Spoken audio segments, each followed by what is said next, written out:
Assalamualaikum warahmatullahi wabarakatuh. Jumpa lagi dengan saya Zakiah Darajah. Kali ini saya akan membawakan tema tentang inner child. Ya, mungkin teman-teman ada yang sudah pernah mendengar istilah ini atau ada juga yang belum pernah mendengar atau belum paham apa sih maksudnya inner child ini gitu ya. Nah, kita sebenarnya masing-masing di dalam diri kita ini memiliki sosok inner child. Ya, inner child adalah sosok anak kecil yang berada di dalam diri kita.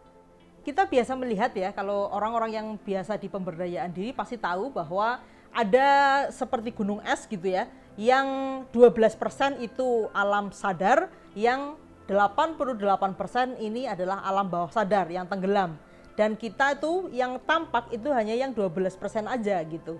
Nah, sebenarnya dalam sikap-sikap kita yang tampaknya hanya 12% ini itu dipengaruhi oleh yang 88% ini yang ada di dalam diri kita. Nah, inner child itu berada di alam bawah sadar ini. Berarti sebagai seorang umum ya, diri kita itu sangat dikontrol oleh sesuatu yang tidak disadari, yaitu yang 88% yang berada di alam bawah sadar kita.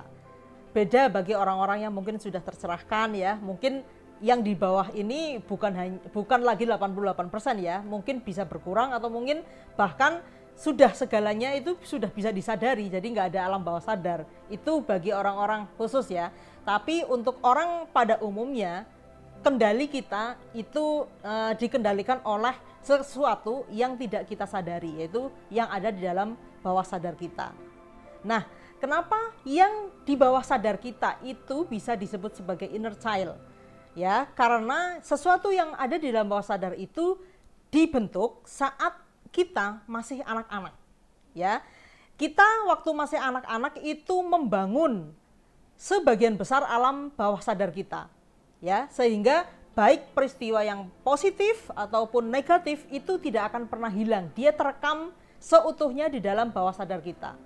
Meskipun bukan hanya dari pola didik kita atau pola asuh kita atau pengalaman-pengalaman di masa kecil kita yang mempengaruhi itu ya. Misalnya ada hal yang lain seperti DNA ya, genetis dari memori para orang tua atau leluhur kita itu juga mempengaruhi sebenarnya di dalam bawah sadar kita.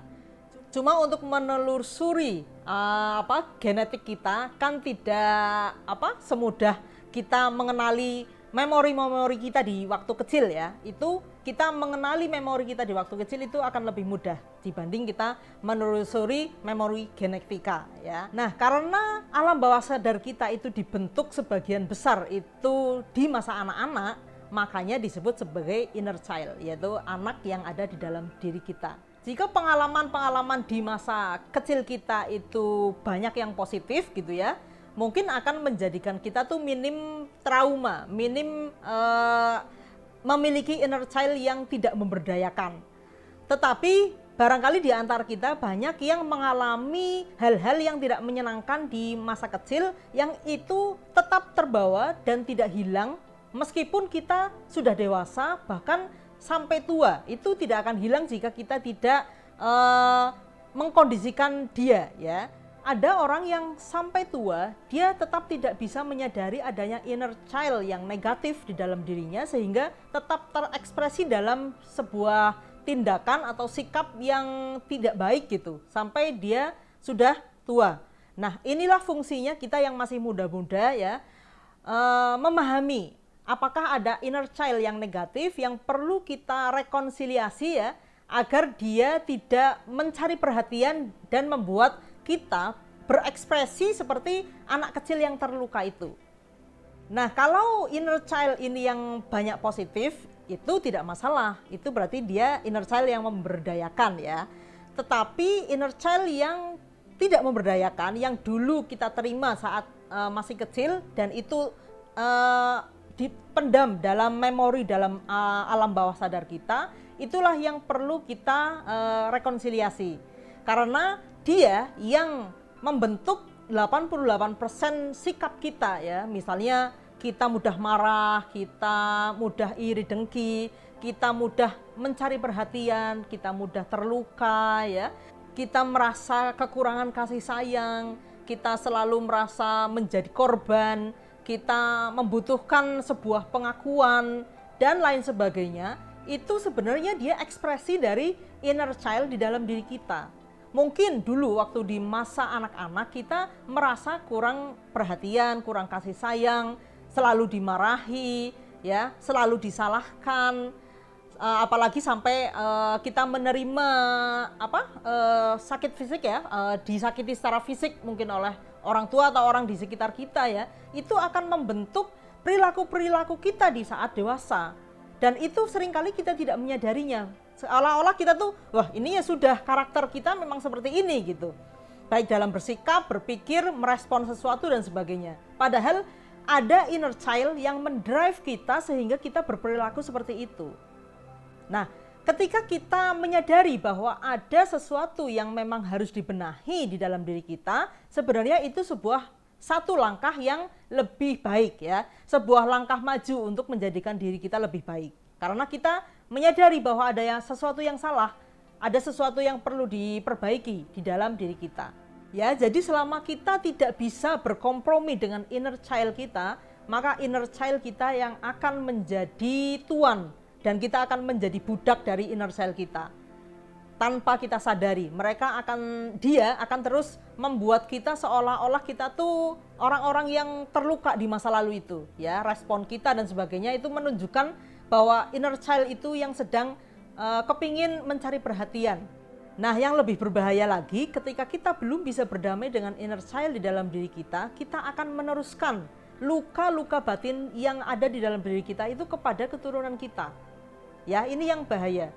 Bahkan kadang bukan hanya ke keturunan ya, ke pasangan kita atau mungkin ke rekan bisnis atau ke teman gitu, ke atasan, ke bawahan, itu kita seolah-olah sedang meneruskan warisan dari anak kecil di dalam diri kita yang terluka.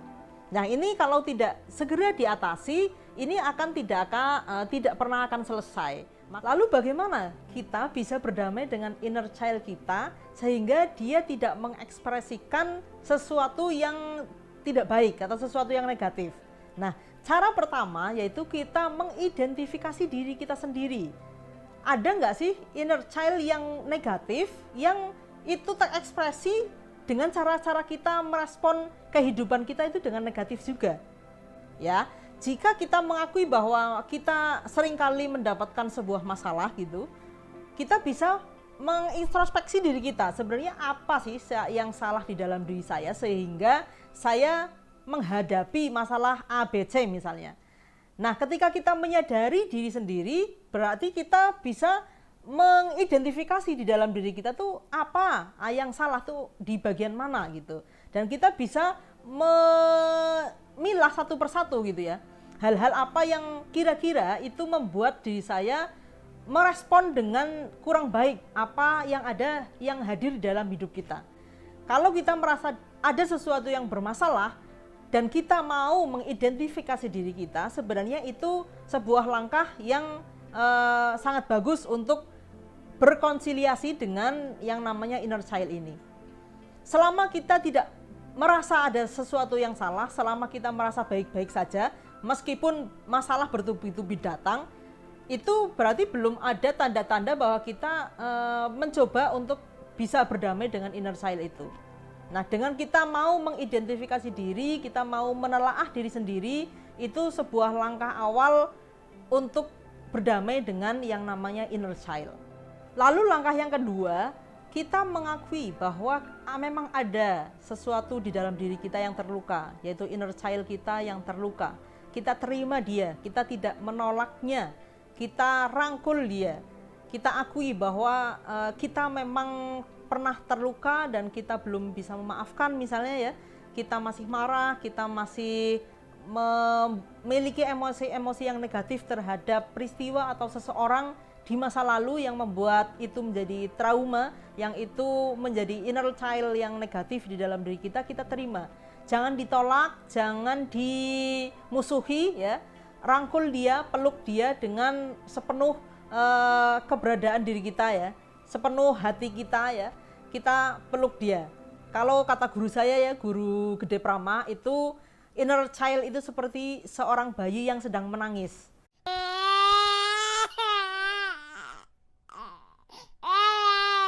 Ya, makanya yang perlu kita lakukan adalah memeluk dia, mengelus-elus ya, menenangkan dia agar dia tidak meronta-ronta dan dia tidak lagi menangis. Ketika kita bisa menerima dan tidak menolak, kita selangkah lebih maju lagi. Kita tidak berbenturan dengan diri kita di dalam diri anak kecil kita di dalam diri kita.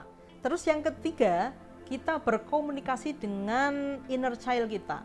Seringkali kita menghabiskan banyak sekali waktu untuk berkomunikasi dengan orang lain ya. Kita jarang sekali memberikan sejenak waktu untuk kita berkomunikasi dengan bawah sadar kita, dengan inner child kita. Nah, ketika kita sudah menyadari hal ini, kita akan meluangkan waktu untuk berkomunikasi dengan diri kita sendiri, berkomunikasi dengan inner child kita. Apa yang membuat dia terluka, apa yang dia inginkan, bagaimana kita berdamai dan sebagainya, kita komunikasikan. Karena sifat dari inner child ini, dia selalu menjawab pertanyaan-pertanyaan. Sehingga ketika kita berkomunikasi dengan dia itu akan mau menjawab. Dia tuh inginnya apa, dia butuh apa, dia pengen dikasih apa, itu dia akan menjawab.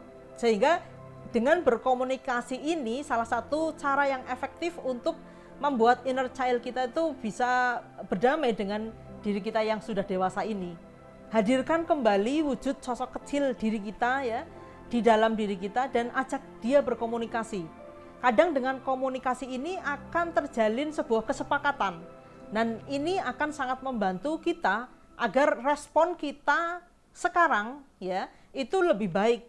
Lalu langkah selanjutnya adalah kita merilis ya, merilis emosi yang masih dibawa oleh inner child ini ya, emosi negatif. Yaitu bisa dengan meditasi ya, mungkin teman-teman yang suka meditasi bisa untuk digunakan untuk merilis emosi yang masih dibawa oleh si inner child. Atau mungkin bagi teman-teman yang beragama Islam bisa dengan berzikir ya, beribadah dan sebagainya. Atau juga dengan latihan nafas, yaitu kita bisa melatih nafas kita agar jiwa dan pikiran kita tenang ya. Atau jika inner child ini sudah masuk ke dalam golongan yang berat ya, dia membuat kita menjadi trauma gitu, ini bisa teman-teman meminta pertolongan tenaga profesional ya, misalnya psikiater atau terapis itu ya, untuk bisa membantu merilis inner child negatif di dalam diri Anda, emosi yang negatif yang dibawa oleh sosok inner child itu. Mengunjungi seorang terapis ya, seorang psikiater itu bukan berarti kita sakit jiwa gitu ya. Ini adalah sebuah kebutuhan, jadi bukan berarti berarti ke psikiater itu kayak orang sakit ya gitu. Bukan, ya mungkin sakit ya, sakit mental gitu. Cuma itu bukan sebuah hal yang buruk. Justru itu akan sangat membantu diri kita agar kita bisa merilis ya. Kadang kalau yang traumanya itu sangat kuat ya, sangat besar, itu mungkin untuk dirilis sendiri akan kesulitan ya. Makanya butuh sosok orang lain yang bisa menjadi membantu kita untuk merilis trauma-trauma yang dibawa oleh inner child ini. Dan itu bagus dan itu tidak berarti kita seperti sesosok orang yang sakit jiwa gitu, bukan ya. Itu malah sangat baik untuk diri kita. Jika inner child yang terluka ini tidak terlalu berat ya kita bisa rilis sendiri dengan cara yang seperti tadi itu ya. Kita bisa memaafkan sosok yang dulu melukai anak kecil itu ya, kita bisa berdamai dengan itu, bisa memaafkan, bisa memaklumi ya, kita bisa melakukan itu ya dengan cara Ho'oponopono ya, itu juga bisa. Aku menyesal, maafkan aku terima kasih, I love you, itu bisa kita ucapkan kepada inner child di dalam diri kita. Jika luka batin yang dibawa oleh inner child ini tidak terlalu berat, kita bisa merilisnya dengan oleh diri kita sendiri.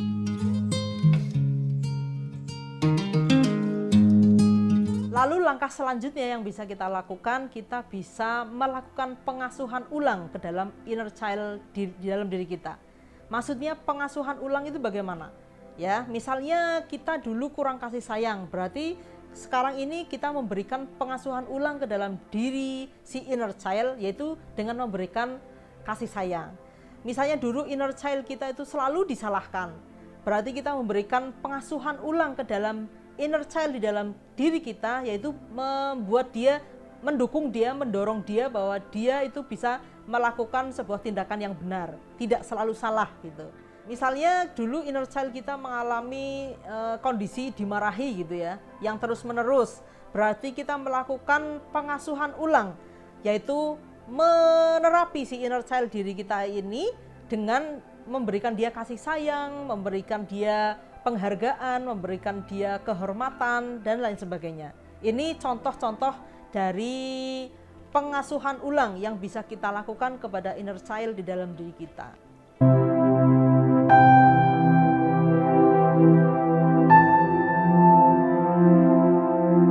Ya, jadi mungkin itu langkah-langkah yang bisa kita lakukan untuk berdamai dengan inner child di dalam diri kita.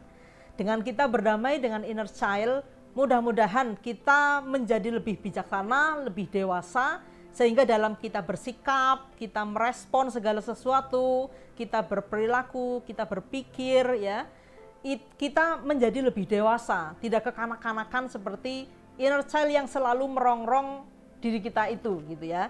Ya karena itu tadi, bawah sadar kita menguasai 88% respon diri kita. Nah, dengan kita bisa berdamai dengan inner child, mudah-mudahan kita bisa merespon kehidupan kita dengan lebih baik. Demikian dulu yang bisa saya sharingkan, mudah-mudahan bermanfaat. Sampai ketemu lagi di video selanjutnya. Wassalamualaikum warahmatullahi wabarakatuh.